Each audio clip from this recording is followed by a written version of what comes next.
Hey everyone, it's Deb here from Deb's Greenhouse. And it's Michael here from HiQ Greenhouses. Yeah. Good afternoon. Good afternoon, everyone. So welcome to our Gardening with Deb and Michael Live. I think we're going to try to do this every 2 weeks, if we can. Yep. As we get busier, we might have to change the days or something, but we'll make it a Facebook event so that you can find it easier. And let us know how you can hear us. Last time we got some new gear. Yeah, last time it was hard to hear us. The greenhouse fans can get pretty staticky. Mm-hmm. So we've got mics. Let us know. Give us a thumbs up if you can hear us all right. Yeah. We're talking at normal speed, at normal volume. So we're hoping that we're not sounding too loud, but just please let us know. So. And not too like Darth Vader. Right. Here, we don't need to hear all our breathing. No. But there were... sounds great. Sounds great. Oh, perfect. Anita says. Okay, so there were a couple of questions I just saw on my phone that I didn't catch them because we were setting up for the live. So please go ahead and rewrite those. If you wrote a question in the last 5 minutes, you need to write it again because I missed it. Wait a minute. Yes. We are in the store. Oh yeah, we're in the store. Debbie has done a tremendous amount of work here, and to make the store even better. And I was in here the other day, and it says, "My gosh, you're changing things up every year." And you said, "Yeah, that's what you'd like." Yeah. So behind us is the greenhouse that we were at 2 weeks ago, but we're in the store, and Debbie built some shelves all the way around, and is using some of the partitions that we had here at Christmas time. Yep. So it looks fantastic. It really looks good. It looks fresh. And for the plants to do really well in here, I do need the grow lights because that plastic wall behind us filters the light a lot. Like especially in the wintertime, we just don't get enough daylight, like a window. So a bunch of questions came in over the last week. I've written them down and I've got them here. We'll talk about it. And we have a few other things we're going to talk about today as well. But we'll start with this first question. So it came from Pat. And she said, I've taken coleus cuttings. They always root. But when I plant them in soil, they don't do good. What should I do to make the cuttings grow better? I'm guessing they're rooted in water. And sometimes the roots from water are not as great as when they're rooted in soil. I don't know why. I don't know why. It's actually a different type of root. A root that is rooted in soil is a different type of root. Now, it's still entirely possible to transfer things that were rooted in water into soil. Like I root pothos all the time from my pretty pothos plant and put them in soil and they do okay, but pothos isn't as finicky as coleus. Coleus is really funny about the depth you plant it. I'm thinking maybe that might be why. There is other things. Maybe, Pat, if you're listening or viewing this, can you just give us some more detail? If it was rooted in water, then you're going to want to keep the soil fairly wet after transplanting to transfer from these bud vases or mason jars. And that type of root, the root rooted in water does not make any hair roots. A root is made up out of two components, the main root, and then there's little small roots coming off of that. They're called the hair roots. And in water, there's no need for them to form. So having the plant coming out of water without these hair roots will shock it a little bit once you transfer it to soil.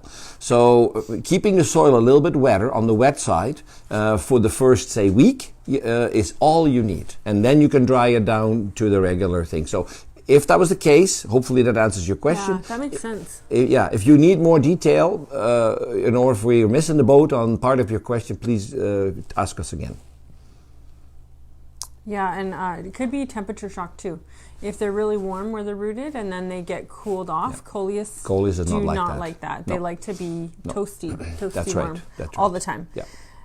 So then when you plant coleus outside in the springtime, I would wait till June. With our cold nights here, they don't like it. You can't harden them off like a pansy or petunia. I just thought of something else about Pat's coleus. Yeah. If there's a transition, and this goes for anything, if there's a transition between a bud vase and water roots compared to soil roots, then for the first week, just relying on the soil being absorbed, the water being absorbed to the roots might be a little bit pushing it. If they were warm or if they're in a dry house, misting them at least twice a day will definitely help reduce the shock and for certainly help form these hair roots. And just with talking about... Just with a spritzer bottle. A spritzer bottle, that's right. Do you want to answer Brenda's question or go into the fertilizer? Let's answer a few of these questions before we talk about fertilizer. And I haven't seen any questions pop up, but if you have questions, please type them in. Okay, so Brenda had a question. She has a small portable greenhouse, and when she starts her plant, she brings it into her house. So I'm assuming it's one of those little tower ones. I used to have one too when I first started seeding my own plants. She says, do I need to have my grow lights on 24 hours a day? This is a Michael question. Okay, very good question. Plants, believe it or not, also need a period of rest. So there is no economical benefit, even though it's an LED and even though it may not consume a lot of power, there's no economical benefit to leaving the lights on 24 hours a day. 18 hours is max. So I tried answering this question before, with the different types of lighting. You went too technical. So if you have a grow light, we just recommend an all-purpose, that has a full spectrum of color. That's right. Yeah. And then run it for 18 hours. But run it for 18 hours during the day as well. So let the plant wake up. Turn it on with a timer. Just put a little Christmas light timer on. And let it turn on at about 11 a.m. And then count 18 hours and then let it shut off. So the supplementary light in your house is definitely essential, because whatever we give them in a south window, a tropical, an annual, it really isn't enough light for these things to grow properly. And what will happen is things like stretch or a weak seedling or thin leaves and thin stems. Yellowing, that's right. So having the light on for 18 hours during the day would be awesome. That's maximum. Yes. Yeah. Yeah. But in a house, 18 hours is the max, but it don't go less. Okay. I have another question about the grow lights, because it does come up a lot. We're always told to put the grow light just like 2 inches above a seedling. Now, is that if you have the older style of grow lights? What about the new LEDs? I feel like they have a broader span. Yes, there will be in your directions that you buy your grow light, there will be probably some recommendations as far as how high you can hang the light above the plant. And so the few inches was when we used fluorescent tubes. Yeah. And I feel like those had to be like just above the leaves all the time. Otherwise they would stretch. That's right. And the fluorescent tube was used because it gave you a long area, and a wide area rather than just an incandescent bulb, which is just like a little circle that it throws. Yeah. But they threw so little light that you had to have them really close by. Yeah. The LEDs are much better. The LEDs usually come with a little bit of a canopy, like the ones behind us. That's right. They have a little thing. So if your tray that you're trying to light is a certain width, then imagine the line from the side of your LED light, so it's up here, and then till it hits, till you make an imaginary line to the edge of the trays. So if your canopy is like your shield on the side of the light is like this, and then here it's about 10 inches wide, then you would put it about 10 inches above the crop. Yeah. So just pretend an imaginary line that the spectrum from the light, because it stays within that canopy but makes a pyramid shaped form, and then wherever it is, wherever it reaches the edge of your tray that you want to light, if you have two of them, side by side, then you can hang the light a little bit higher. Because LEDs do have a fairly good intensity, even though it's a little shorter to the crop or a little bit further away from the crop. Yeah, I find things don't stretch on the LED. That's right. And that is just because it has a much better light spectrum. Mm-hmm. Okay, next question? Go ahead. Okay, so this is from Donna, and she asked, when should I take cuttings from my overwintered Pellergoniums? Any care tips? So that would be her geraniums. Yes. Right? Her geraniums, or Pellergonium is a geranium. I always have trouble rooting geraniums. I have a few like special geraniums that were gifts from friends, and geraniums are very tough. I always have a hard time. Yeah, geraniums are very tough to root because geraniums are susceptible to harboring funguses and diseases without showing it. So you might have, and if you look at close at the stem or the leaves of a geranium, they have fuzz on them, they have hair on them. Yeah, they're fuzzy. That's right, and that also makes it harder to root. Anything like an African violet would be harder to root than, a potho, because a potho has a smooth leaf, and an African violet, those are two extremes, but still, a geranium is somewhere in between there.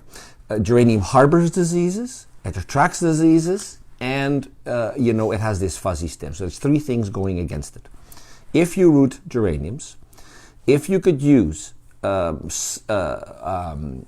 very light solution of hydrogen peroxide. Now take some 3% hydrogen peroxide. Like drugstore peroxide? Drugstore peroxide. Okay. Mix, that 1 to 10.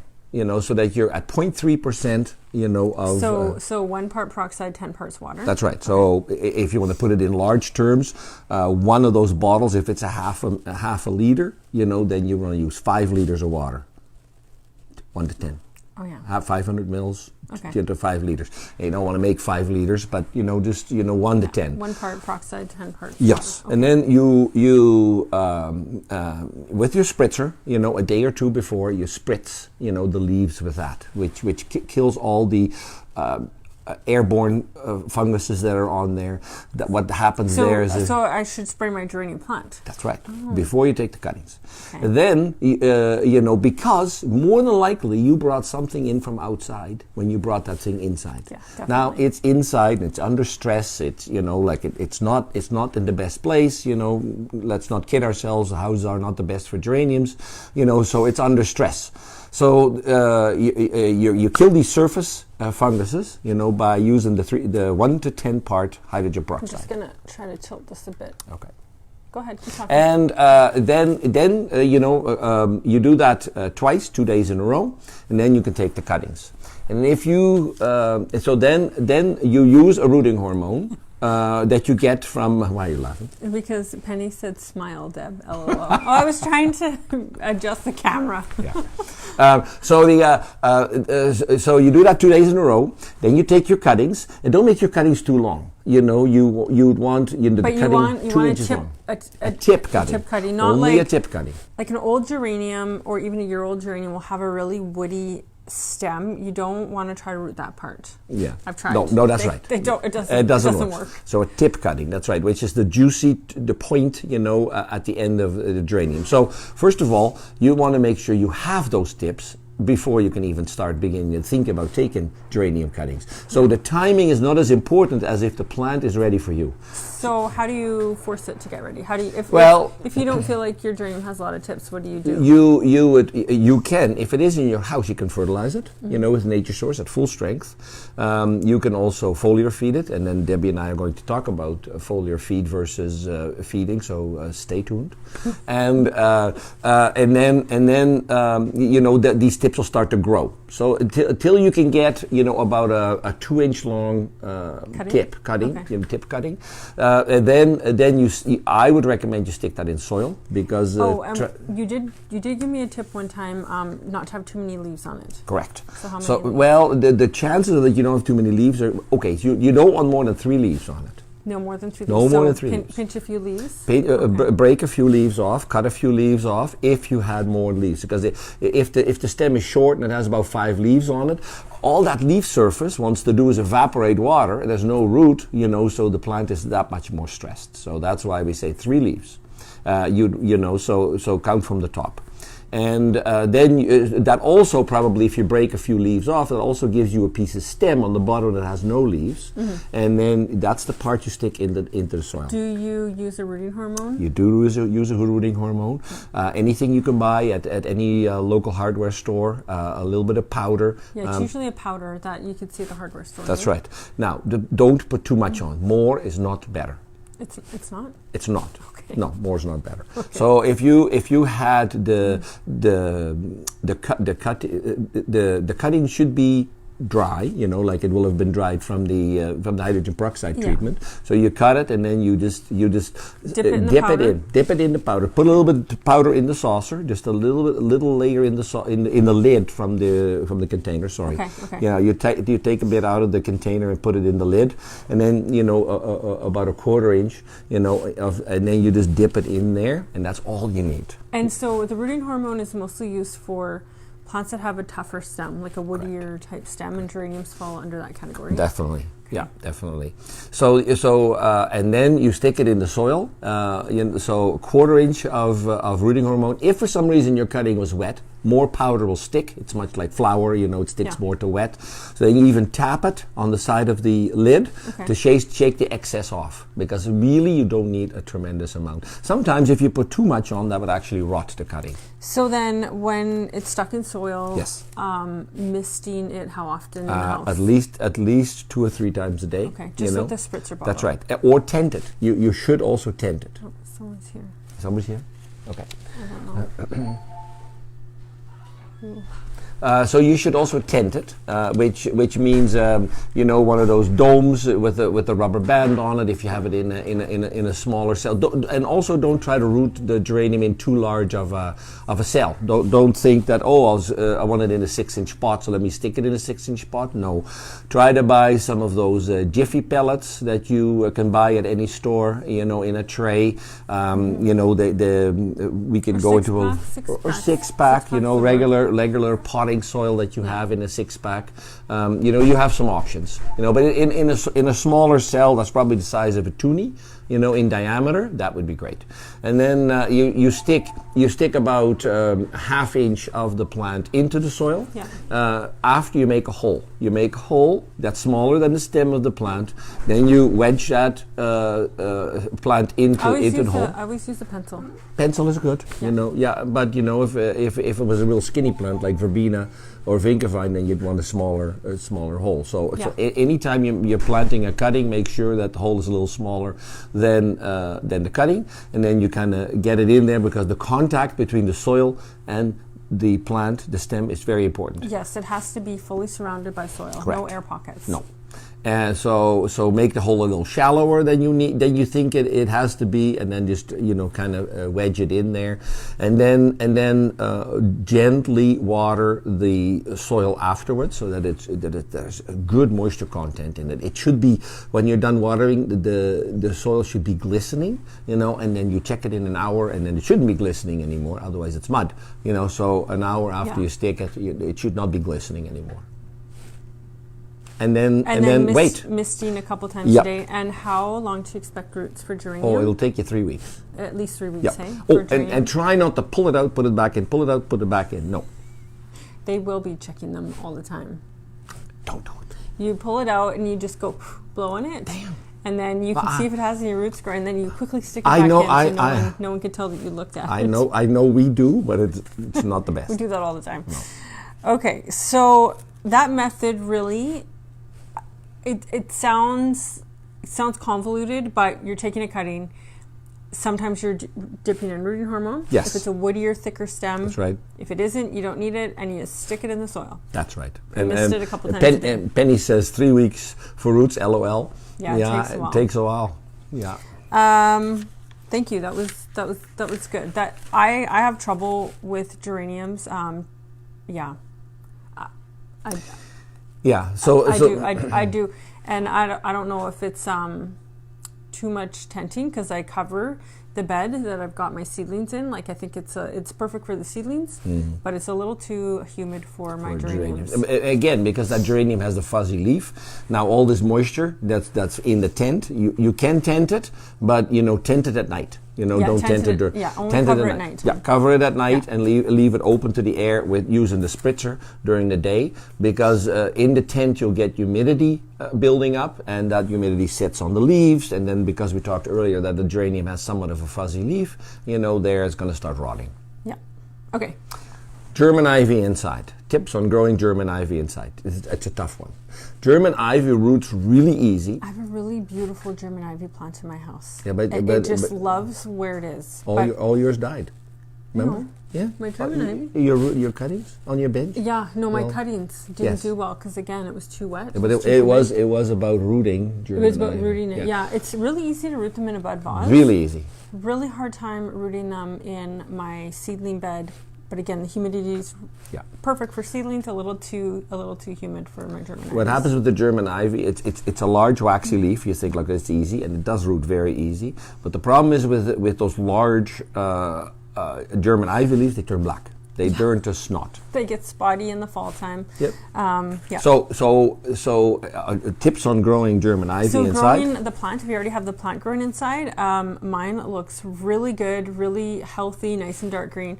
But I have been spraying it with Nature Source, so we'll talk about that. That really perks them up. Yeah. So and as far as German ivy, again, a tip cutting, a bud vase would work fine, and transitioning. If you do grow it in the soil, same system, rooting hormone, stem size, all the same as with the geranium. The only thing is you do not want to tent a German ivy because that humidity. You don't want to cover it even at night? No. No. No. Okay. I wouldn't because, and as a matter of fact, I got you to put a fan on your rooting bench. Yes. You know, like a house fan, and we're not making it storm. You know, we're not blowing the cuttings out of this. Just some air circulation. Just the slightest bit of air movement. You know, is all you need. You know, and that would be good. And that's funny because what you got, you're trying to keep them wet. You know, and then on the other end, you got one foot on the gas and you got 1 foot on the brake. But whatever. You know, that is unfortunately what you have to do. You have to have that really tiny, that really good microclimate. So and then they should root in a week to 10 days. And then for growing the plant on, I've got mine in bright indirect light. So it's in a corner of my kitchen. It doesn't get direct light, but that room is bright all day long. Yeah. And it's doing really well. It is good. Yeah, it's on the stairwell. Perfect. You didn't see it? Probably. Okay. You have a lot of plants in your house. I do. I do have a lot. Okay, let's go down. We might have missed some more, but there were a few more that came in before the show started, so I'll keep running on this. Yep. So Mary had a question. She said, Deb, why do you water your pots before planting? I'm Deb, so I'll answer. I know, you answer that. Okay, we always fill the containers generally loosely to the top. Depending on if it's a really big planter, we'll go down about 2 inches from the top, and then we water it pretty hefty, not mud, but we give it a good water. We want the we call it the crust, like the first inch, to be damp, and the reason is because different plants like to be planted at a different depth, and mostly they like to be just level or slightly above the soil. And so if we wet it first, then anything that's going to sink will sink, and we've just got a really even surface to plant from. And it's hard to plant into poofy soil. I find that's really difficult. And so then when we make our hole and the plant is exactly where we want it, otherwise if it's poofy and dry and you plant it, they might fall over. They're not as stiff, and then you're fixing things again. Right. And there's a fine line between two. Just click that. I don't know. Okay. It goes away. Yeah, I don't know. There's an app that wants to close. Yeah. Something on Michael's phone. Not too wet is really the key. Yeah. So we wet it, Yep. we plant, and then we wet it again. Mm-hmm. So we water the plants in, I guess, the second time. And that is again to have that contact between that planted plant and the soil. No air pockets. Yeah. Okay, Sherman has a question. How many cherry tomato plants do you suggest planting in a hanging basket? So, Sherman, it depends how big your basket is. 10 inch, I wouldn't even plant a tomato in a 10 inch because it's going to run out of water so fast. But if that's what you do, only one. Mm-hmm. We generally put our tomatoes in a 12 inch, and usually we only put one, but sometimes we'll put like a red cherry and a yellow cherry in the same pot. And sometimes we just do one tumbler generally, because that's a really good cherry tomato for hanging basket. The way it grows, it just fits right. Some cherry tomatoes are indeterminate, so they want to grow like 6 feet tall. Yeah. Yeah. And It in a doesn't basket, work in a that's not basket. good, no. And the advantage with tumbler is the flavor is very good on that tomato. There's some other ones like Tumbling Tom and a few other things, you know, that have a little bit more of a harder skin, you know, and are not as tasty as a tumbler. Yeah, and tumblers are really prolific. Like Yep. I had a customer one time, this wonderful lady from Edson. She bought a tumbler basket from me every year, and one year she called me and said she got 250 cherry tomatoes off of it. And I just thought it was so sweet that she, not only that she counted, but that she told me the results. So that was really cool. So one is more than enough. By late summer, when they're really fruiting, it's hard to keep it watered enough. And the flavor will be better if they're watered more. Yes, and when the plant gets really heavy and it hangs in the sun, you might and the fruit is heavy on the plant because there's so many. You know, it might even be worthwhile to take it off the hanger, set it in a pie plate or something like that, and have it suck up water from the bottom as well. I used to put mine in like a Rubbermaid. Yeah, I did that in the greenhouse too. Yep. Yeah, I would put them in a Rubbermaid that had an inch or so of water in it because you just can't water them fast enough when they're fruiting. No. So one is good. So Anita wants to plant tall grasses and sunflowers along her rail fence. What varieties do we suggest? For sunflowers, I would just pick any that you like. We sell sunflower seed here, and we grow starter plants, but you can easily plant your own sunflowers. Certainly. Yeah. It's kind of cool to see them grow in the house. Yeah. Well, or even just directly outside. Yeah. Would it be enough? Is there enough time to plant them out? If you're just out that are like traditionally, all of us think of sunflower one straight stem, you know, with a mass of flower at the end.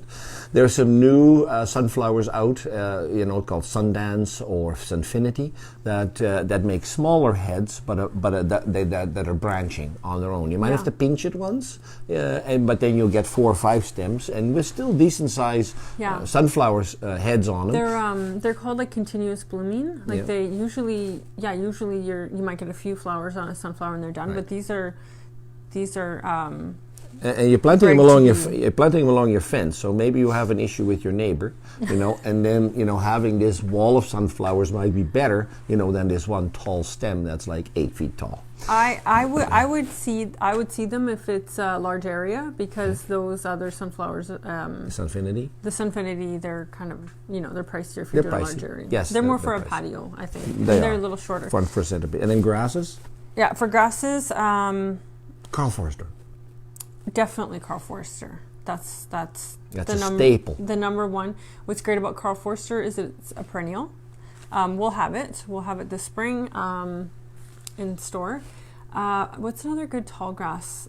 If it's a damp area, you could use Cypress papyrus, also known by King Tut, but it's not a perennial grass. It won't come back again.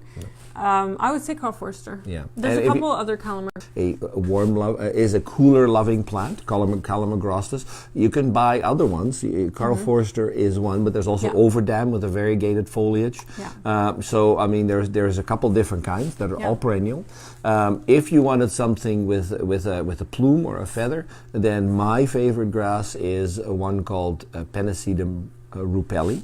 Now that is related to the rupelli. Is that the burgundy colored one? No, that's rubrum. Rubrum. So rupelli, is that the Psittacum one? Psittacum. So it looks like the purple fountain grass, but it's green. And it has kind of a pink blonde feather. Yes. It is really pretty. We've used it a lot. Yeah. Now it's not a perennial, but it lasts into the fall, so it has a very good winter interest, and it makes a very large clump. You know, so you know, so you're looking for the green foliaged rubrum grass.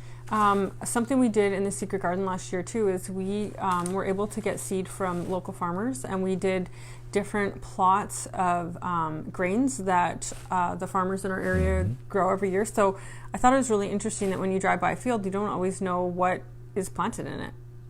You could plant canola. That would make a nice hedge. No, don't plant canola. You'll have canola forever if you plant canola, because the seed will fall. It'll be a mess. But wheat, it would come back every year. There's barley, wheat. Like, you could do a couple of things. It would be kind of fun. I just have to I just have to text someone back. Okay. So So Teresa's saying here that she rooted a couple in water. Excellent. Glad to hear that.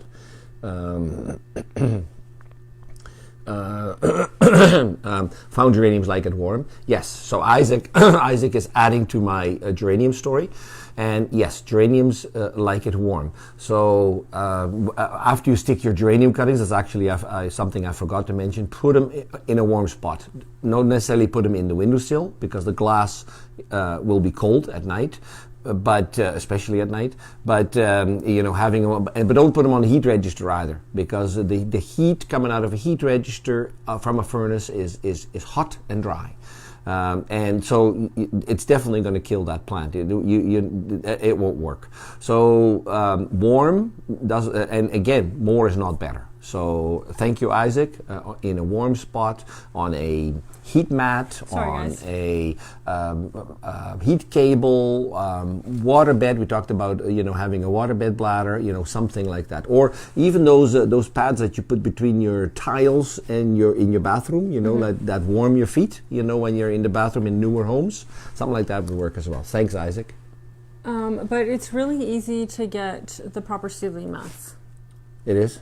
Yeah, they're available everywhere. Yeah, they are. And they often have a thermostat on them. That's true. And then that is like electrically safe and waterproof. Yeah, so true enough. I would. In any store like that, that sells those kinds of things. Yeah, hardware stores all have. Betty is saying, I find it hard to keep my German ivy green. We will be talking about Nature Source to keep plants like a German ivy greener. Yeah, so we can talk about that now. Okay. Let's I think I put mine in an empty fish tank. I'm at the end. Okay, I'm at the end of the questions that were submitted this last week. Yeah. So we always talk about Nature Source, and I got a couple of bottles here. Oh, that's mine. Thank you. This is my morning latte. Morning. Mm-hmm. You got my cup too. I did. Yeah, I got you a cup too. Thank you. Okay, so Nature Source is it's fertilizer. It's fertilizer. It's actually plant food. Yeah, it's called plant food. Haiku Greenhouses is the distributor for it, and if you go to our website, you'll see the garden centers that carry it. In Western Canada. Also, if you are a garden center watching, because there's lots of garden centers that watch, you can purchase it from Michael at Haiku for your garden center. Don Fedorich is watching. Oh, hi, Don. Yes, so we sell it in cases to retail garden centers. Look at the list to see whether there's a garden center in your area, and if you are a garden center and you want to be on that list, all you have to do is buy it, and then you'll get to be on the list. Yeah. So Nature Source is a liquid plant food. So liquid means that it will dissolve in water quite easily.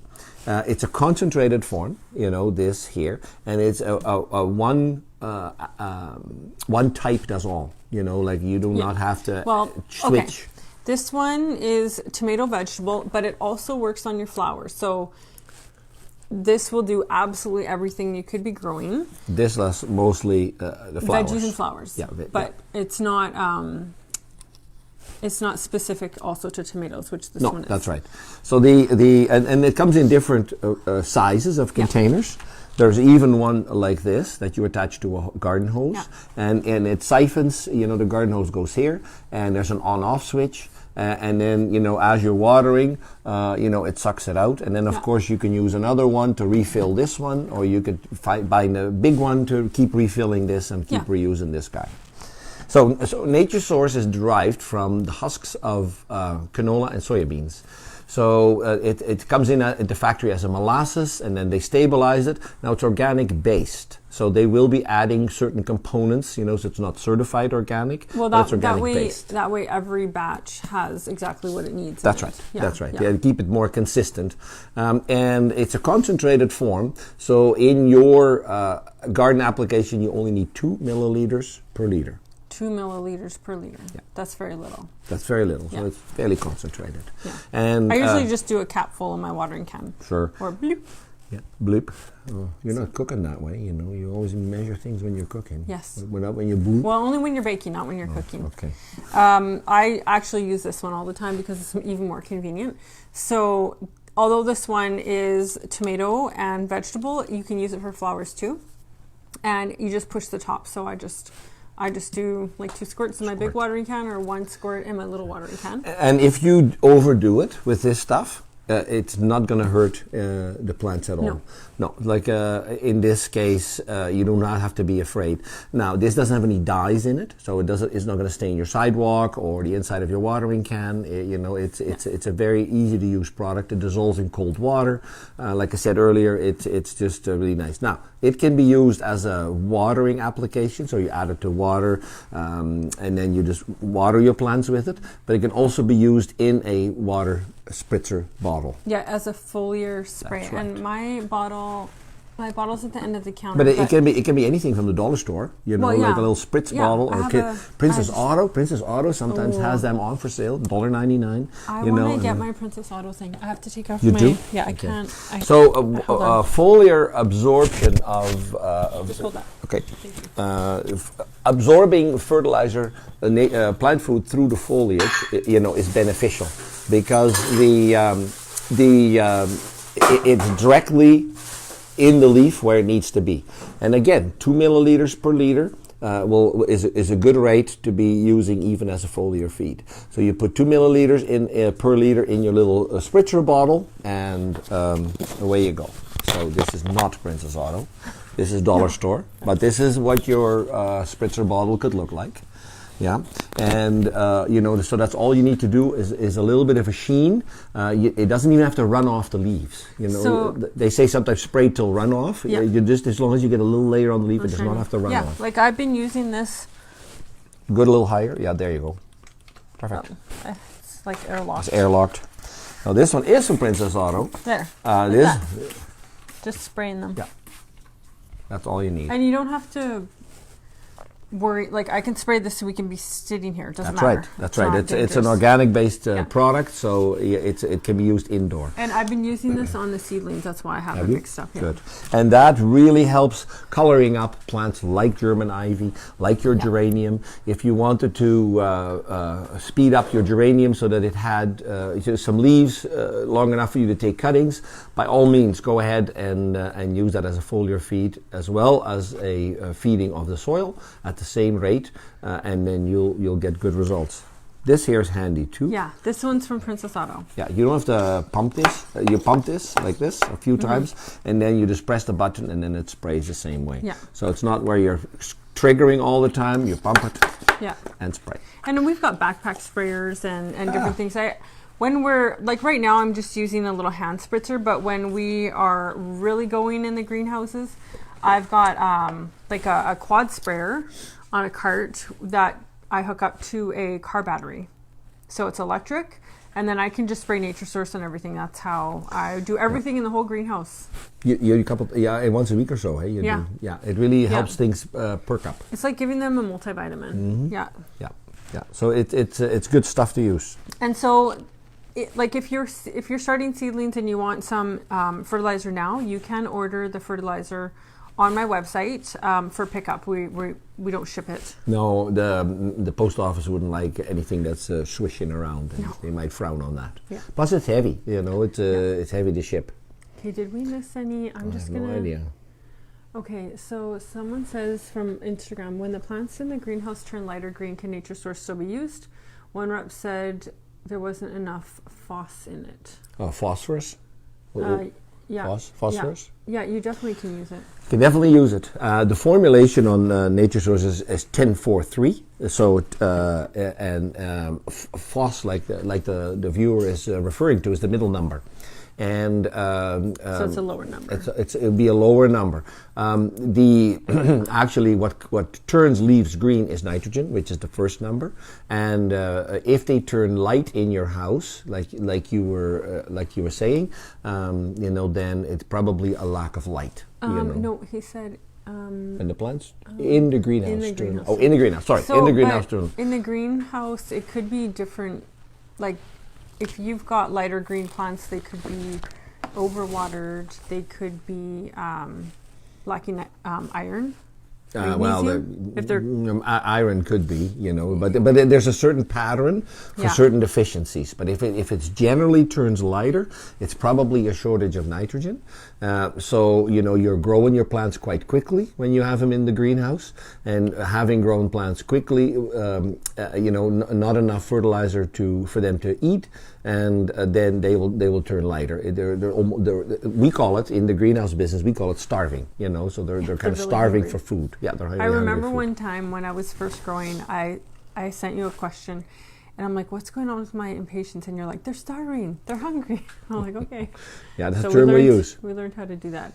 We'll already be talking about weekender planters in a bit, or do you want to do it now? Yeah, I'm just scrolling through the Facebook questions and comments to see. And so Caroline asked, "Are the weekender planters still available to order?" So you might wonder what a weekender is. So explain what a weekender is. We have a weekender here to show you what that is. We have talked about them several times, but it's because we love it so much. So yes, you can still order weekender hanging baskets. We only sell them planted. So you have until March 1st. That's the last day to order the pre-orders, because we'll be planting them. So the basket we plant in is, it's just kind of like a regular pot, but it does have these really cool cotton wicks in them, and then they set in this base. Oops, this was in the snow, so it's all wet. It's all wet, but it's all clean snow. So it sets in the base, and what's cool about it is in the bottom there, where you can see the divots, that holds about a gallon of water. So your hanging baskets, they're just not going to dry out. Right, so the inside, they will, if you don't water it. Well, if you never water it.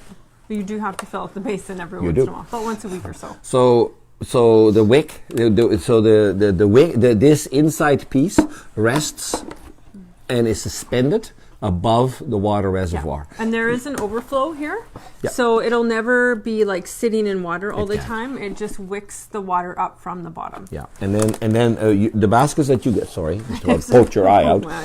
The basket does come with a little plug, on the bottom. Now, if you lost your plug, from one year to the next, one of those spongy earplugs will fit in here quite nicely as well. Earplugs work well. So they work in there too, because you want to plug this hole at the bottom. That is here naturally, and then it'll work. We don't plug it in the greenhouse because it would be way too heavy if I had hundreds of baskets all holding a gallon of water.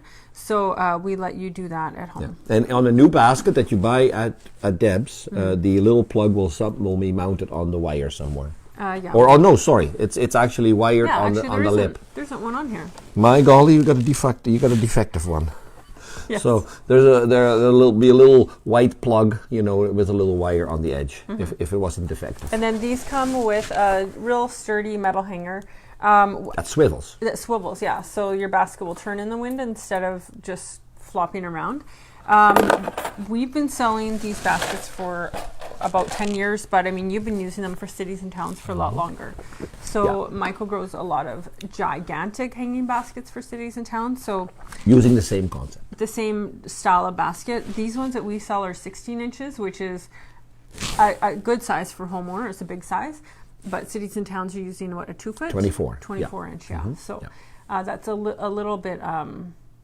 it's a little big for... So on Instagram, let us know if our lapel mics are working good, No, we're only hooked up to Facebook. With Facebook? Yeah. Okay, on Debbie's phone. If you're watching on Debbie's phone, just see if our... Yeah, my phone my mic doesn't work as good as yours. Okay, but we got some lapel mics, so let us know if you can hear us properly. Okay, so there's a question from Tracy. She asked, how do you collect, store, and grow Gerbera from seed? I'm trying, but see nothing. I don't think that a Gerbera in anywhere where we live is capable of producing seed that's viable. So what happens is you may even see some seeds or things that look like seed. She's asking how to collect and store the seed. So, I bought seed, but it takes forever to germinate. It takes forever. Like I remember when you first started in business, that would be the first thing you'd seed in December or something, or November. Fun to do if you're doing it on a small scale, but economically for me it takes too long. I just buy the plugs in. You'd have to wait a long, like if you were really persistent, you would have to let the flower from the Gerbera completely be done blooming. Do not take it off, and then from the flower it'll turn into this fuzzball. And somewhere in there would be seed-looking things that I would not be able to guarantee if they were pollinated properly or if they were ripened properly, aged properly. So it would be a tough one. It would be an ugly plant for a long time for you to get that fuzz to turn into seeds. And then even those might be empty shells. Who knows? But you could try it. Like I tried saving strawberry seeds this year, and I have a whole bunch of strawberries growing. There you go. And I just left. And you just took the strawberry, right? Yeah. So in the secret garden, I left some strawberries just in the strawberry patio, and it very, very late in the fall, like I want to say September, October, and I didn't pick the last couple, and I've just let them dry up on the vine, sort of, and. We got some viable seeds. So and that was just for fun to try it. Linda from Barhead. Hello, Linda. Yeah. Hi, Linda. Okay. 403 Arizona watching from Instagram wants to know where you can buy the Weekender pots. If you are a customer of ours, you can order them online from us, but you do have to pick up at the greenhouse. If you are a greenhouse, you'd be looking at AMA Plastics in Canada, their distributor, HJS in Canada, or if you're in the States, I think it's Eckhart's. I'm not even sure. I think they're the manufacturer, but there might be something on there. I think that a greenhouse designed them and makes them. Does it say so there's a patent on it. Yeah, no, that just says Weekender. Weekender. Okay, I think it's something called Eckhart's, and I'm not. Oh, wait. Yep, you're right. Eckhart's. Eckerts. Eckers. ERTS. Eckhart's. Eckhart's. Okay, greenhouse. Eckhart's greenhouse. So if you're in the States, you would buy it from Eckhart's. If you're in Canada, I'm guessing 403 Arizona would be in the southern Alberta area. So, Yeah. Barb asks, do you have to deadhead impatient plants outside? No. I don't think so. No. Most of the impatient flowers, when they're done, they just blow off, and all that's left is a little stem that these 4 petals are attached to. But no, there's no benefit to taking that stem off. There is benefit to taking the stem and the seed heads off of pansies, for instance. If you did that, then more flowers will form. But in impatiens, you're good. Okay.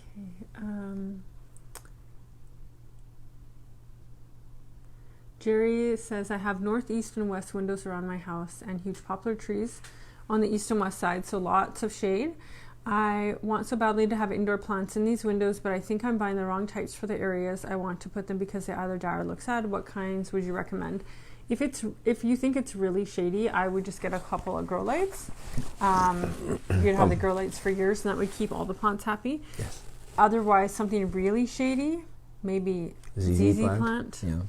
But if you're or snake plants, but even they need a little bit of light here and there. So succulents, they'll grow with minimal light. Yeah, but they do better in really bright light. They do, definitely. Ficus, I've had a fiddle leaf that has taken less light, pothos, but a grow light is definitely the right way to go. Yeah, it goes a long way. Yeah.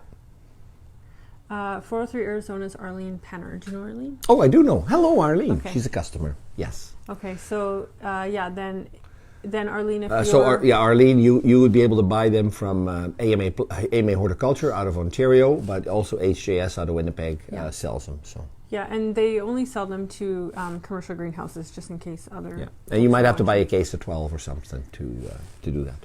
I'm not sure what the minimum is. Nancy is asking how often to water a snake plant, also miniature cyclamen. Okay. On the snake plant, different things. Yeah, so on your snake plant, also called Sansevieria or mother-in-law's tongue, once to twice a month is more than enough. Let it get really dry. It holds a lot of water in its kind of thick broad leaf, and it will do very poorly if it's overwatered. So once to twice a month is generous. Miniature cyclamen, I only have regular cyclamen, but they don't like to be dry. No, they have to be very evenly moist. They don't like to be too dry or too wet, or things will start to happen. Yeah. They also don't like to be too warm, and they also don't like to be sitting in a drafty or area where there's a heat register. You and I talked a couple weeks ago about plants that bring back memories. In the Netherlands, where I'm from, in the old farms where they had the room where only the preacher would come on Sunday, or you'd have Sunday dinner, you'd only use that room once a week. So it was poorly lit and it was poorly heated, back then in these old farmhouses. You didn't have central heating. No. So they were, plus they didn't want to heat an area that they weren't going to be in very much either. So cyclamen would bloom there for like a year. Wow. Yeah. Just kind of cool. Yep. Yeah, cyclamen likes it cool, yep. but they like to be evenly moist. Evenly moist. So grandmothers, our grandmothers wouldn't go in there often enough to water these things. So having them on the dry side and cool is definitely the best way to go. Okay. My amaryllis has seed pots. Can I sieve the seeds and plant them? Yes, you can. But it would take 12 years to get another amaryllis to bloom. Yes. What? Yes, 12 years. We got nothing but time. We should try it. I think you should try it. Yeah, and then report to us in 12 years. So that's why we buy. Like 2034. That's why we buy the bulb for $20 every year. That's right. Okay. And that may seem excessive, but that's why these things. I didn't know that. Yeah. How do you know that? Well, I'm from a bulb country, Okay, I guess. There's a story about how growers wanted to grow a black tulip. And if you thought you had a black tulip seed, you had to wait 12 years to see if it bloomed, so to see if it was actually black. So tulips were given as an inheritance thing, from father to son, or son to daughter or whatever, father to daughter. They were given, as a family heirloom, just to make sure. Well, I'm 95, but you could see in maybe 5 years we have a black tulip, So. Nancy says fiddle leaf fig leaves turn brown and drop off of one, but the other one I have is fine, both in the same environment. Help. So it could be so many things. Fiddle fig. Don't hurt yourself, kid. Is quite finicky, and it does not like dry air. I'm thinking that you should mist the leaves, because I think the big broad leaf. Yep. Mm-hmm. Mist the leaves. Mist the leaves, because I think that if it's too dry between waterings. One plant is doing really well, and one plant isn't. So but one could be sitting right near the heat register, and the other one could be 4 feet away. That's true. So look if you've got wind blowing on it in the house, a draft. Is one older or younger than the other? My question is because it could have a buildup of salts in the soil. So if the one that's not doing as well, I would take it into the shower, and I would run water in the pot until the water runs out the bottom. Usually that water running out the bottom is going to be brown, looks like tea or iced tea colored, and that is just like the excess gunk coming out of the water. We want to do that a few times till the water's clear, and that will really clear up. And if you had, Sean said, make sure she checks it's not sitting over a vent. That's true. Yeah. You don't want your plants right on top of a vent. That's right. I'll dry them out real fast. Sean is from Grand Prairie, the area, and he's a very good friend. And thanks for viewing, Sean. Yeah. So Sean's Braeheed Gardens. We have so many wonderful greenhouses in this province. We do. Yeah. Yeah. So if you bought one and then another one later, you might have bought one that has an insect on it. We don't talk about insects and diseases much on the gardening show because that's a whole different story. There's so many things it could be. It could be affecting it. We're just most of the time, if you provide a good environment with proper feed and proper growing conditions, most things will survive. But if you have more information for us, if you have more information about these the fig plants, then let us know. And definitely leaching the one that's not doing well, will be very beneficial. Okay, Donna. Hey Donna. Donna's my customer. She says, I'm babysitting my friend's Christmas poinsettia. It has been living in a west window and regularly watered, and this last week it has started shedding its leaves. What should I be doing? Thankfully, it's going back to her house in a week. Poinsettias.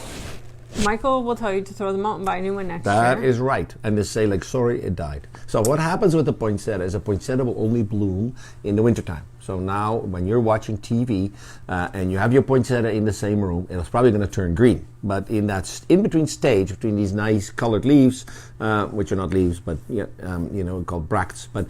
and where the plant turns green, there's this really ugly stage. So that's probably where we're at right now, being in the middle of February. Is that the ugly stage? That's the ugly stage. Okay. Yes. That's so the ugly stage. So I mean, you really, a poinsettia does not like to be dry, does not like to be wet. You know, it needs to be like a cyclamen, kind of in between there. But it is surprising how much water. Warm or cool though? Warm or cool for a poinsettia? If you grow it warm, you're watering it a lot more. And a poinsettia drinks a surprising amount of water. So, I mean, just make sure that you say you watered it regularly. Now, more is not better, so you don't want to have the soil in mud, but you want to have the soil moist all the time. So and like I said, and you know what, you really can't help it, poinsettia turning into its ugly stage, just because that's what it is right now. So. Okay, and also make sure it's not getting air blown on it from a vent. I That's guess right. Everyone should check that. If you got houseplants, maybe something's not doing well, make sure nothing's right on top of a vent. That's right. Darlene says, starting castor beans, can the soil be too wet? Okay, don't start castor beans yet. It's a little It's early. a little early. They grow really fast and really big. I would wait till late April. April, that's right. Late April. That's right. But anyway, can the soil be too wet? Yes, it can be, although a castor bean is a massive seed, so it can handle quite a bit of soil. What you're going to want to do with a castor bean is bury it deep enough, because it just it's like the magic beanstalk, like it just like it rumbles and their soil cracks and out comes this this massive looking thing, so it's really cool to watch. But make sure that the soil is wet enough. But plant a seed deep. Like you want to put that seed an inch below the soil. Yeah, I'm just seeing if there's any more questions here, guys. Is there any more questions? I need a good Roma tomato for sauce this year. Any recommendations? Bonnie's asking. We grow one called Roma VF or La Roma, and they're both great. Definitely want a Roma type if you're doing sauce, otherwise you're boiling it forever. Health kick. Health kick, yeah, it's a meaty one. So Roma tomato basically is a meatier tomato with less juices inside, and a lot easier to cook a sauce down and boil that excess water out of it, so it's nice and thick. And if you're seeding your own, we will have a Roma seed available in our seed collection. Probably it'll be listed this week. And otherwise, we'll have tons of plants in store as well. Arlene has a question on Instagram. Sure. Arlene, what fertilizer do you use for succulents? You had this really good card that you gave away with succulents, that you want to give. I don't have that anymore. No, but you have it somewhere in the windowsill. I saw some one time. Did you? Yeah. So anyway, I think do you remember what it was? I think they got wet. Maybe. Do you remember what the recipe was for succulents? We just use Nature Source for succulents. No, but I mean, you the amount of water. Let's just get into that too, because once or twice a month, same as your snake plant. They do not need water that much, hardly ever. And I would say that if you're doing it that many times, the watering, then you can add Nature Source all the time, each time, so then you don't forget. To do it. Succulents normally have a very small and shallow root system, so it's okay to use Nature Source every time, just to be safe. On the succulents, for sure. On the succulents, yeah. Okay, another question. Isaac is asking, what are the differences and uses of ProMix HP versus BX? I actually don't know. You don't? No, because we only used BX when we were using ProMix. Okay, so HP stands for high porosity. High porosity? High porosity, okay. HP. So so the ProMix HP has larger chunks of perlite in it. Perlite is the white, rocky looking stuff that you see in most, if not all, soil mixes. Okay. And the chunks are bigger, and there's probably more of them if you hold them side by side. So what happens with HP, it is exactly what it says, high porosity, which means that the water runs through quicker. And it is strictly a versus BX. Okay. BX has smaller chunks of perlite, and they're a little bit less. So BX though is, to my understanding, it's like an all-purpose bedding plant mix. That's right. Yeah. So it different brands have Different numbers. different numbers. Sunshine has a different number. I think we use Sunshine number 5, and it was an all-purpose mix, same as BX was all-purpose. And this year I've got a different one. Berger. So the BX or the BX or HP is very specific to the ProMix brand. You know, like Debbie is saying, other brands will use another kind of system. what would you use HP for versus BX? So BX we would use on all our planters and our little bedding plant pots. What's HP better for? So HP is better for the people who are heavy-handed with watering. Yeah, but is there a certain crop that is better for? Not. It is better for things like begonias. Okay. You know, it would be better for Because things like succulent. Yeah, that's right. Okay. But so there's two ways to do it. You could add HP. You know, as commercial growers, we usually stick to one type. Yeah. But you could have, you know, two types if you insisted, and then you could water them both the same, because I mean the HP would shed the water quicker than the BX, so things that like to be drier would be drier quicker. But we have some customers that are just heavy waterers. They figure like more is better, and I got all the time in the world, you know, I'm going to water every day. Well, they would turn their BX into mud. So if they used HP, you know, they could water till their heart desires, you know, and a lot more water would run out. I didn't know that. I didn't know that about that. No, you didn't? The feed probably froze a few times because a few calls came in. Oh. Sorry about that, guys. Oh wait, I love BX. Yeah, we do too. Yeah. Now, if you're using a user of BX or number 5 or whatever you have, you know, try to stick to it. You know, like between these different blends, there is enough brands, I should say. There's enough brand difference that you could, you know, you would have to water things differently. Than. Are you okay? Bless you. Bless you. Excuse me. You all right? Thank you. I'm fine. Okay. Yes. So and then so try to stick to the same brand, you know, per year. I find that they have too many types of soil. I think there's how many types of coffee does Tim Hortons sell? I think there's Starbucks. I think that Coffee there's too many types of soil. You only need to use what you're used to. Mix, and that's good. Yeah. Natasha is asking, is misting house plants necessary if my humidity is 50 to 60%? How do you get that much humidity? I was going to say, in your house, in your room, in our house. I'd like a hot tub room. Oh, you would? Then think of how happy some plants would be. 50 or 60% is in a normal house with forced air furnace, you know, like most of us have, is pretty much impossible, you know, in the wintertime. So maybe it's a hot tub room. Like I've got a girlfriend with a hot tub room. No, so if you had a room or a house that for some reason was 50 or 60%, you wouldn't have to mist as often. But I don't think you'd need to mist houseplants. What if you're rooting them? Is she talking about rooting or not? If you're just growing the house plants and 50, 60, you don't have to. No. If you were rooting things, you would do it less frequently, but you'd still have to mist them. What temperature should my heat mats be set at? Bonnie's asking. Your heat mat should be set at a temperature so your soil is 22 degrees. Perfect.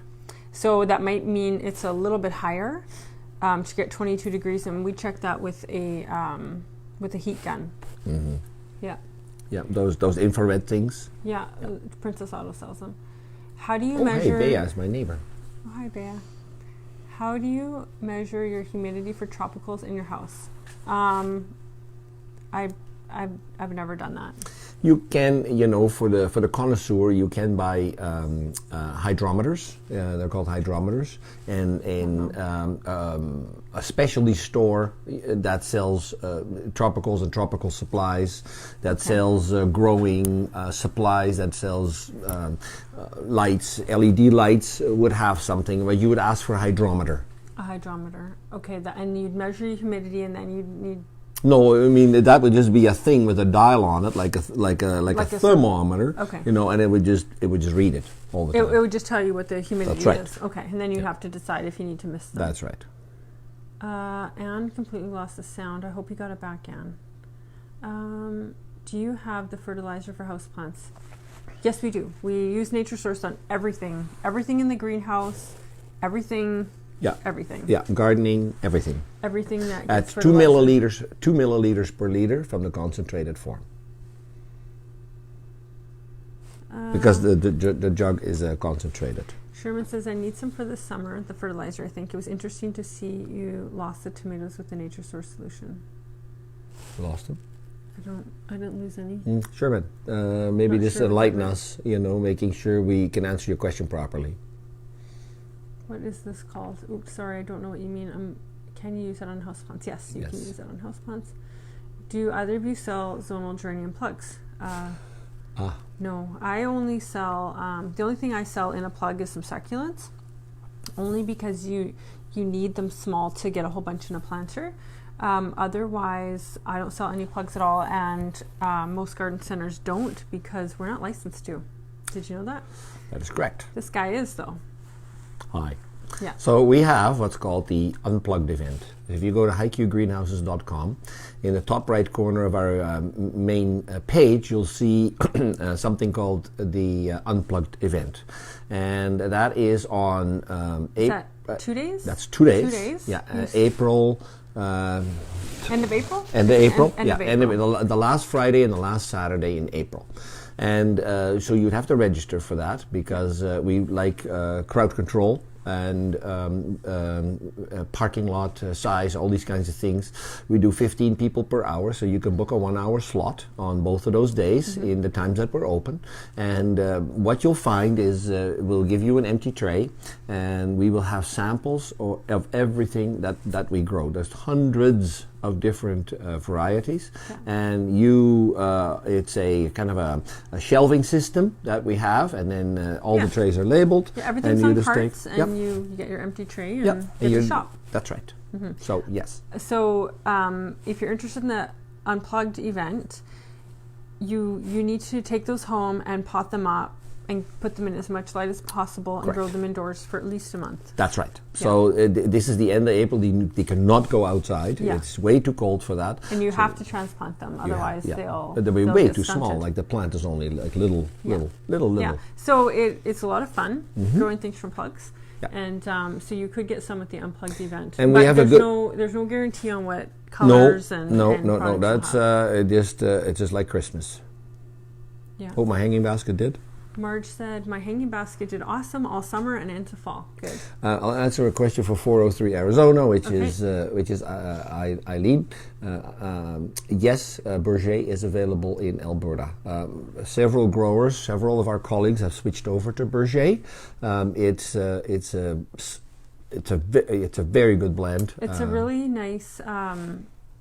It's a really nice peat moss. Like I got to try it, and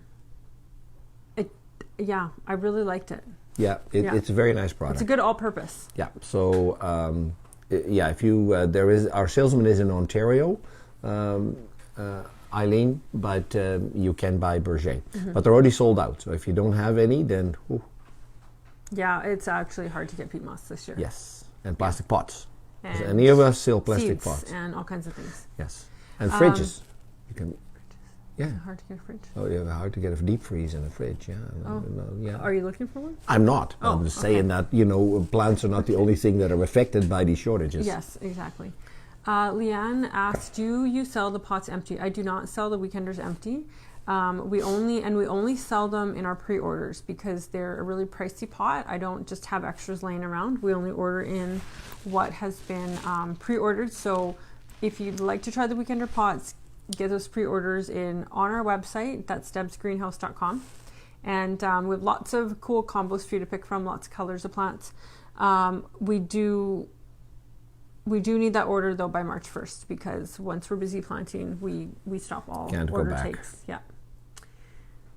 Okay, sound was good. That's awesome. Oops, I missed something. Tracy says, thanks. How long would germination for Gerber take if I waited it out? If you waited it out, then hi Nico.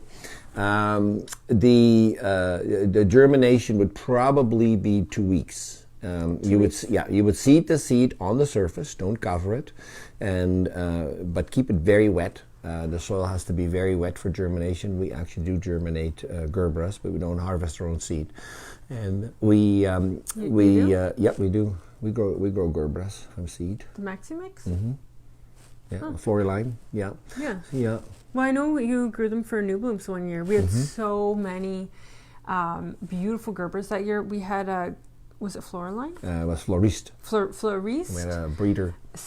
Breeder sent Gerber Seed, and there was so many Gerberas. It was beautiful, and like the giant patio ones, and so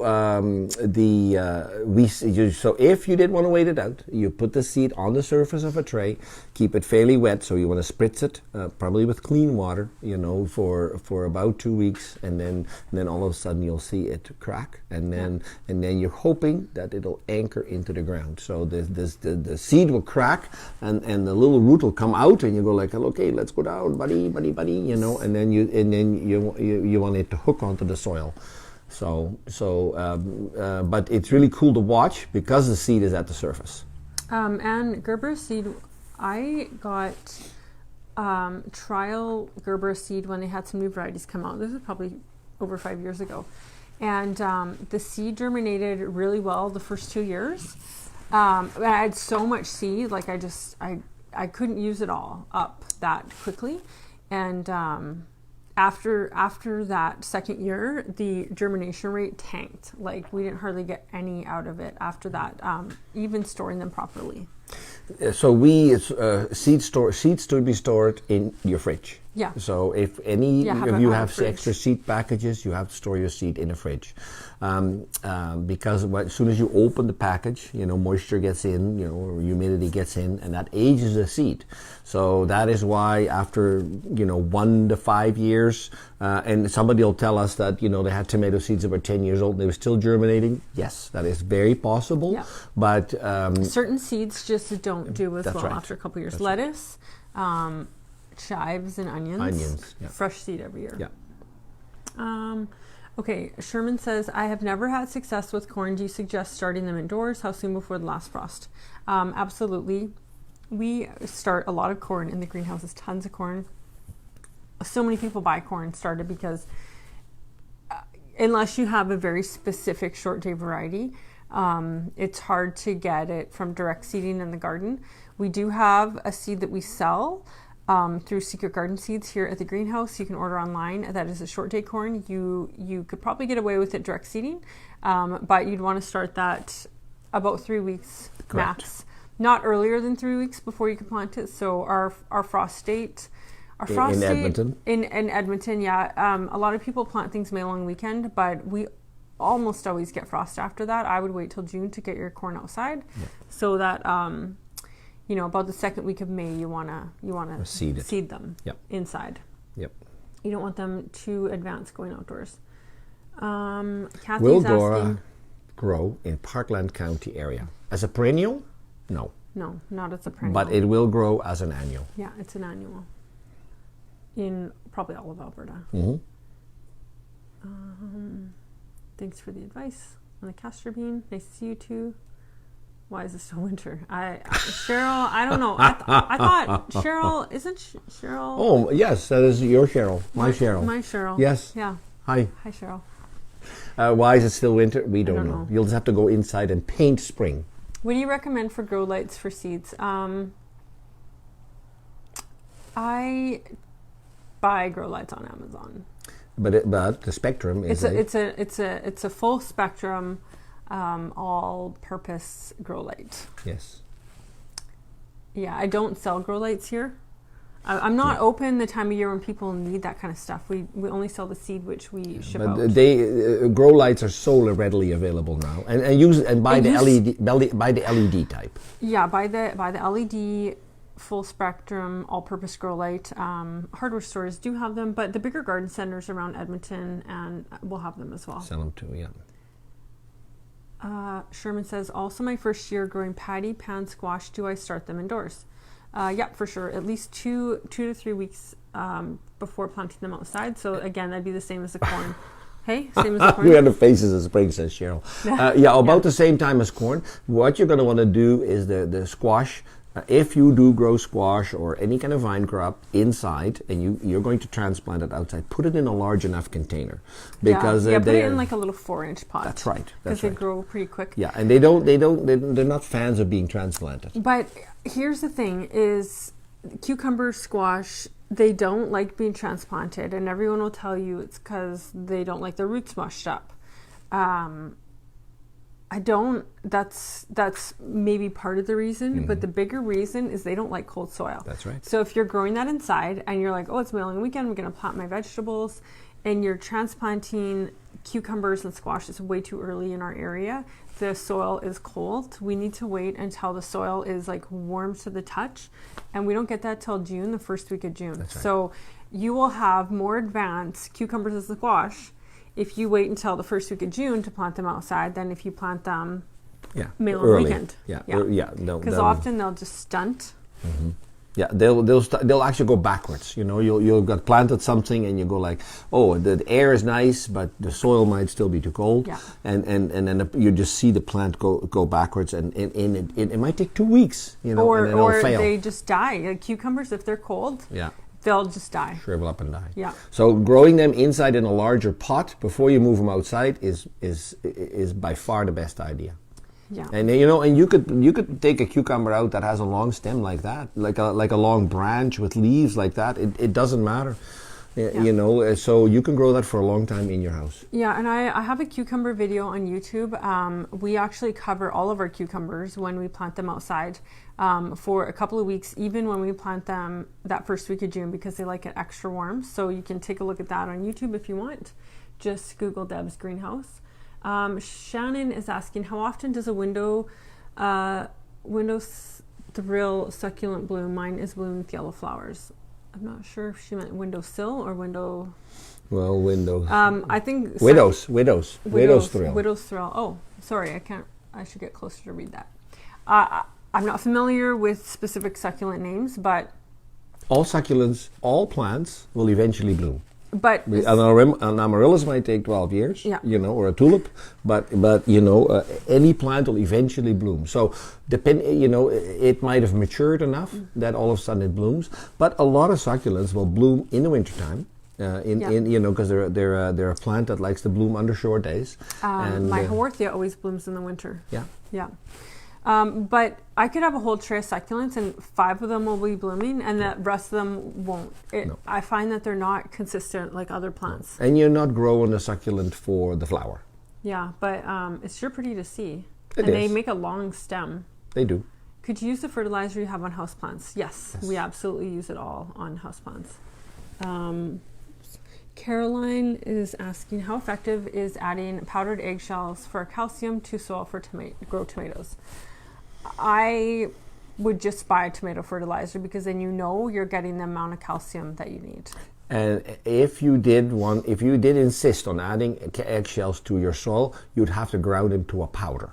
You know, that's absolutely like micro fine, because you know just adding the shells will not make that calcium in the eggshell available. So it's not available to the plant. It's not available. Powder. That's right. That's right. So, but you know, bone meal or you know, any of the stuff that's available, you know, in stores might be easier than trying to save your eggshells. You can throw eggshells in the garden, you know, as a soil additive, you know, no problem at all. But you'd be pounding it for a while to get it fine. I remember my grandma put all the kitchen scraps in the garden, and she had a piece of the garden that she would always till. So that was part she'd put in the eggshells and the kitchen scraps, but she wouldn't plant it that year. She would plant it the following year after it was all broke down. Yeah, because it's not composted. She would compost it right in the garden. So that's good to know. It has to be ground to a pulp. So you need like... Yeah, one of these... mortar and pestle? That's right. Mortar and pestle things? Yeah. Yep. Okay. Yep. When starting seeds, is it better to use a seed starting soil? Yes. For a small seed, yes. For something like corn or a pea, big seed, or castor bean, just use a regular potting soil. If it's the size of like a sweet pea or bigger, which would be about the size of a pea or a corn, regular potting soil is fine. But for a fine seed, a seed starting mix is good. And don't buy a huge bag of seed starting soil, because generally you don't need a lot. The loose fill bags that you could buy at most independent at most stores this time of the year is more than adequate. I only buy 5 or 6 compressed bales of seed starting mix every year, and it does everything I do that I need it for. Yeah, and you don't want it to keep it too long, because it soil does get stale, and after a couple of years, much like seed, it doesn't work well anymore. Okay, so Natasha followed up on her tropical plant room with a 50 to 60% humidity. She's just using a humidifier. Oh, perfect. And it's normal plants, not rooting plants. So okay, yeah. Then I wouldn't. Then you wouldn't have to mist them. No, but they'll be very happy in a 50 to 60% humidity air. So good for you. Karen says we're the cutest. Thanks, Karen. We went and visited Karen. Karen is from Regina. That's right. Yeah, so Karen owns and operates Dutch Growers in Regina. They have a new location, and it's a beautiful, state of the art, beautiful facility. Yeah. It was so much fun. I actually filmed as we were driving up to the store. It was so fun. Yeah, we try to see as many garden centers as we can. Amanda says, do you have to pre-order for the Envy kits? If you'd like to pre-order Envy kits, you have until March 1st. Otherwise, you have to take your chances getting them in store. They have been gaining in popularity, and they do sell out quicker each year. But we will have them in store, and they're available for pre-order. Are you growing bougainvillea? I'm not, but I think maybe I should be, because I get that question every week. I'm not familiar with it. Yeah, bougainvillea is... It's beautiful. It is beautiful, but it is really a tropical plant. It's like mandevilla. It needs a lot of heat and a lot of time. So most of us, our nights are too cold. You know where we were? We saw bougainvillea at when we were in Red Deer. Bluegrass. So it used to be called Dentumes.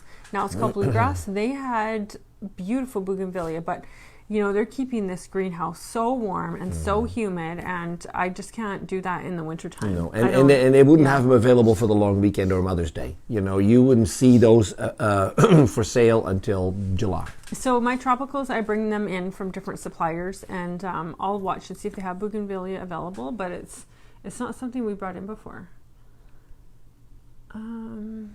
Store in the fridge. Wow, I've not heard that before. Great info. Yeah, Anita, it's really good to keep your seeds in a fridge or a cold room. So I actually have a cold room in my basement that stays just the perfect temperature. Arizona. So Eileen, back to my fertilizer question. Do you stick to 2 milliliters for the whole time in the greenhouse? Eileen, we do 1 milliliter per liter of all the seedlings up till the time they're transplanted. On this gardening show, we say 2 milliliters per liter on your houseplants, on your succulents, all these kinds of things. Now we're just saying that is a plant that is already established, that's already growing. Right. Misting on the foliage, you could still use 2 milliliters per liter, but for seedlings, for watering seedlings, 1 milliliter per liter is fine until the time it's transplanted, and then you can switch to 2. Arlene, if you have a greenhouse like we do, then you probably have injectors. I have one injector with a stock tank for the seedlings. So it has one hose, goes to seedlings, and that gets the 1 mil per liter. And then my other injector right beside it has a stock tank that gets the 2 mils per liter. Yep. And that way I know which hose to use on the seedlings versus the more established plants in the same greenhouse. Amanda is asking, any advice how to get a clematis vine to really take off and get bulky? They just take time. Perennials, anywhere from 3 to 5 years before you're seeing maturity on perennials outdoors. And the clematis is a funny plant. You need to plant it up against the house because it needs the heat that your house sheds.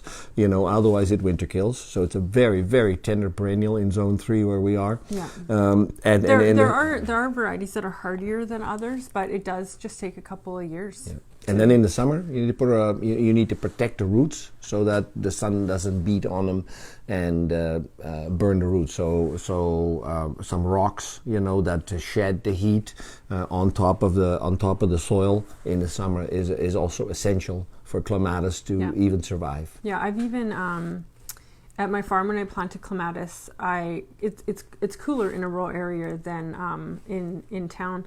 Is I would take a few really big rocks that I picked from the field, and I would put that on top of the clematis root around it. Yeah. Yeah.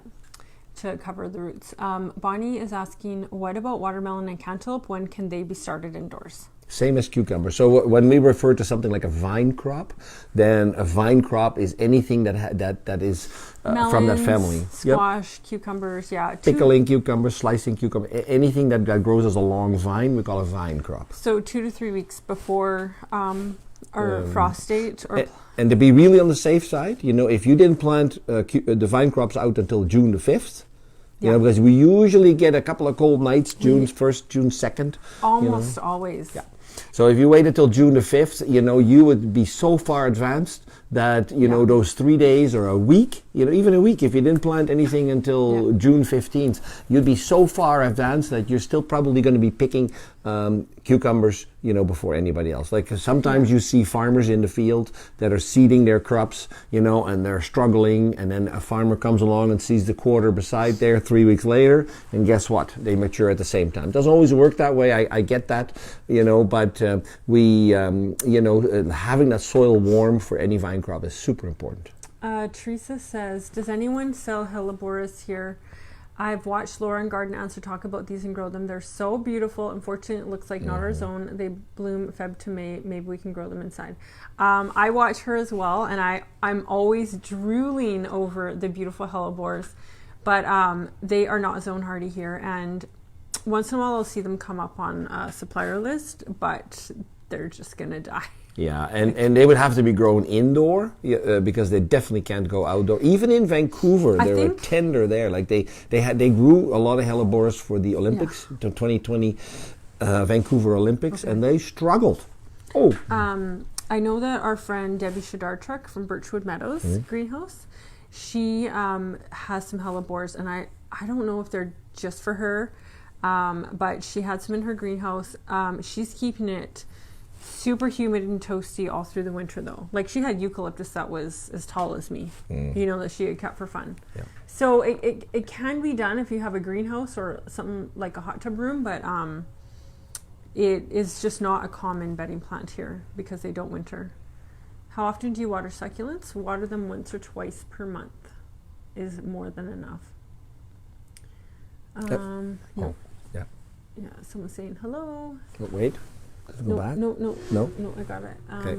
Will we be growing variegated Brugmansia this year? Yeah, we'll have both the green and the variegated. So the green has more of a pink blossom, and the variegated has more of a peach blossom. And I get those from Haiku. Michael winters them every year. How often should you fertilize? I would say fertilize with every watering, unless it's fuchsias or begonias. Yeah. If you want maximum flower power on your planters and hanging baskets, fertilize every time. It's like giving them vitamins. Things in the ground though can pull nutrients out of the soil, and they don't need it as often. No. So it's exactly like you say, and having a steady supply of fertilizer with every watering is better than the feast or famine kind of situation. Yeah. So my motto is that it's better to eat 1 multivitamin per day than 7 on Sunday. Yeah, you don't want to do that. No. Okay, I got to the end of today's questions. Ans is watching. Hi, Ans. Hi. Yeah, just a little bit of fertilizer in your can every time you're watering it's good. Yeah. Yeah, just giving them what they need for food. And we're at 2:30. We're doing great. We're doing good. Yeah. An hour and a half. Yeah. Yeah. So thanks, guys. Thank you very much for watching. Did we cover everything? I think so. Can cucumbers grow in pots? Yes, absolutely. You can grow cucumbers in a pot. They'll do great in planters as well as the ground. As long as you can water them enough. Because, boy, will they drink. Yeah, when they're fruiting, they drink a lot of water, like tomatoes. Thanks, guys. Okay, guys. Thanks very much.